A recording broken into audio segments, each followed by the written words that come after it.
Allez, on passe au Légion Event Community Outreach. Donc on a un Tyrannide et un Aeldari, un Craftworld, en finale. Alors, quoi qu'on a, on a un avatar de Kane. Donc là on est sur une patrouille. On a un avatar de Kane, on a Eldrad. On a une unité de Ranger tout nu, sans petits équipements en plus. On a une unité de Dire Avenger, une unité de Howling Banshee, de Shining Spear, deux prismes de feu. Hein. Bah forcément, on vire le Night Spinner pour mettre du prisme de feu. Deuxième patrouille d'Ultway. Donc là, on a en Ocelot, on a une unité de Warlock. Un Farseer Skyrunner, une Genzar. 5 Rangers cette fois-ci avec le Werewolf Net, deux unités de Link Banshee, donc ça lui en fait 3 de ce que je compte, ouais, c'est ça, 3. Donc c'est pour ça qu'il joue Genzar. Et une unité de Shining Spear.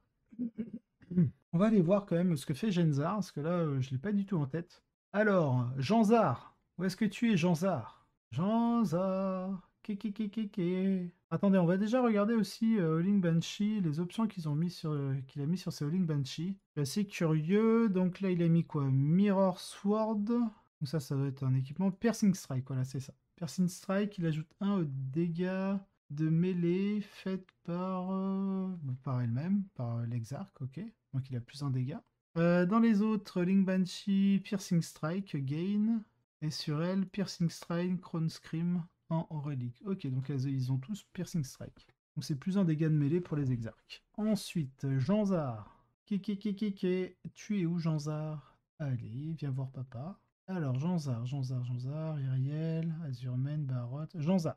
Alors, bon, Janzar, elle envoie une chier d'attaque, hein, là-dessus on est d'accord. Elle a une blade qui fait assez mal, dont une où elle peut PA-3, hein, donc c'est plutôt excellent ça. Alors, qu'est-ce qu'elle fait? Storm of Silence en aura, 6 pouces. Elle ajoute 2 à leur commandement et elle donne objectif secure. Ok, bon, c'est pas extraordinaire pour. Elle donne objectif secure sur les Howling Banshee, comme tous les Lord Phoenix, je crois. Ok, bon, Shining Spear, ça marche. Et donc, il joue contre Tyrannide. Alors, quoi qu'on a en Tyrannide? Je présume que c'est un Léviathan. En même temps, je vois pas d'autres flottruches excellentes pour ça. Un Tyrannide Prime en Ocelot, Tyrangarde en Ocelot et Zoanthrope en Ocelot. Donc le Tyrannide Prime, il a mis Dual Bone Sword, Venom Cannon et Direct Guidance. Donc ok, ça là-dessus ça marche. Ça doit être pour protéger le Hive Tyrant. Ah, il joue pas la version ailée. Ça c'est intéressant. Donc oui, les Tyrangardes sont très intéressants pour le Hive Tyrant, particulièrement s'il n'est pas ailé. Et les Zoanthropes, bon ça c'est classique parce qu'on a le Neurotrope, on peut les prendre en Ocelot et il a des guerriers tyrannides qui permettent de prendre le Tyrannide Prime en Ocelot. Donc le Neurotrope, alors, attendez, le Hive Tyran, il a Adrenal Gland, Heavy Venom Cannon, Lash Whip and Bone Sword, donc il le garde quand même aussi de cac. Il a la Shard Goulette. Ok, la Shard Goulette, c'est quoi? Ah, c'est peut-être l'évolution du canon, c'est peut-être la version relique du canon venin. Mon petit bouquin tyrannide, Relix. La Shard Goulette, ouais, c'est ça, c'est l'évolution, donc c'est... normalement, le canon venin, c'est 3 tirs de force 9, PA-3, dégâts 4. Et là, on est donc, c'est toujours 3 tirs, c'est de l'assaut et non plus du lourd. C'est force 12, PA-5, dégâts 5. C'est une portée de 36 pouces. Ensuite, on a le neurotrope avec le catalyseur. Bon, ça, ok. L'unslockt. On a un en relais que c'est la Préceptic Node. La Préceptic Node. Je vois pas ce que c'est la Préceptic Node en relique. Ça doit être un supplément qui, normalement, le tournoi a dû se faire quand ils ont pas. Non. Ah, parce que là, je vois pas. Hein. Préceptic Node. Je vois bien la résonance barbe. Si ça se trouve, c'est ça. Hein, c'est la résonance barbe qu'il a voulu mettre. Et il a la Synaptic Tendril, donc pour donner 2 fois son buff. Il a 10 gargouilles. Il a un gros pack de 9 guerriers avec, bon, bah, toujours le même stuff. Hein, Dreadal Gland. Triple Venom Cannon. Despitter et Full Dual Bone Sword. On a Malceptor. Il a pas mis l'amélioration. Neuroparasite, Psychic Scream, donc là on est clairement sur un Malceptor qui va envoyer masse blessure mortelle. Screamer Killer, donc là clairement, alors on en a un, on a vu à 4 et l'autre créature Synapse. Adrenal Gland, donc là on est clairement sur un gars qui veut rusher tout droit et casser des bouches au corps à corps. On a une autre patrouille, cette fois-ci avec un Hive Tyran. Adrenal Gland, Monstrueuse Bone Sword, ok, Paroxysme, Psychic Scream. Il a l'Obliterax et l'Adaptive Biologie, ça marche. Ensuite, on a encore un autre gros pack de 9 guerriers, donc 100% ressemblant au précédent. Et on a 3 Venom Trop pour protéger tout ça en infligeant -1 pour être touché. Et on est quand même sur une win Craft World, mais alors la win, elle est faible. Hein.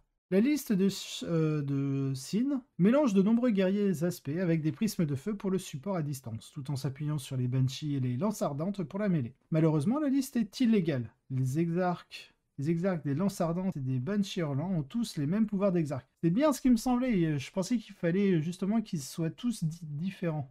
Ou alors il pouvait en avoir deux identiques, mais quand c'est pas dans un même détachement. Mais c'est ce qui me faisait bizarre à la lecture, mais vu que je connais pas suffisamment par cœur le Craftworld, je préférais rien dire au cas où que je me trompe, mais non. Ok. Donc coup de cœur pour les lances et coup perçant pour les Banshees, alors que le codex dit que vous ne pouvez prendre chaque pouvoir qu'une seule fois. D'accord, donc même si tu as des détachements différents, c'est qu'une seule fois. Nous n'allons pas spéculer pour savoir si c'était intentionnel ou un oubli. Mais pour ceux d'entre vous qui lisent à la maison, ne faites pas ça. La liste de tyrannides ici présente mise sur les grosses bestioles durables en prenant une paire de Screamer Killer pour soutenir deux grosses unités de guerriers tyrannides. Il y a une tonne de punch psychique pour infliger des blessures mortelles et les Venom Drops font de la destruction de n'importe quel élément de la liste un véritable cauchemar. C'est vrai que contre les petites unités de merde de Bunchy, etc., le Venom Drop, c'est pas dégueu. Hein. Sur un 3+, pas fumer une BM, t'es fight class, donc déjà une BM, vu que c'est que des figurines à un PV, il y a un mort. Et sur 3+, ça fight last. Et puis s'ils veulent désengager, c'est sur un 4+.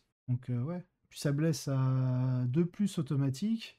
Enfin, ça blesse sur du 2+, PA-1. Et la PA-1, ça fait mal hein, sur les crafters. Là, s'ils n'ont pas d'armure du mépris. En tout cas, ça se voit même contre une liste illégale, 78 à 72. Donc il n'y a que 6 points. Donc en WTC, on serait sur un 11-9 pour le Craftwall. Donc mini victoire. Donc Craftwall, voilà. Comme nous l'avons dit plus haut, cette liste ne fonctionne pas dans sa forme actuelle, il n'y a donc pas grand chose à en dire. Même s'il est intéressant de noter que le stock de l'avatar augmente considérablement maintenant qu'il y a moins de listes de taux sur le plan du nombre élevé de tirs, et plus de cibles durables qui ont besoin d'être ouvertes en mêlée. Le reste du base, donc on a notre joueur tyrannique qui finit deuxième, le Dark Angel et le Tyrannide. Je sais pas comment ils ont fait les orgas pour laisser passer une liste illégale.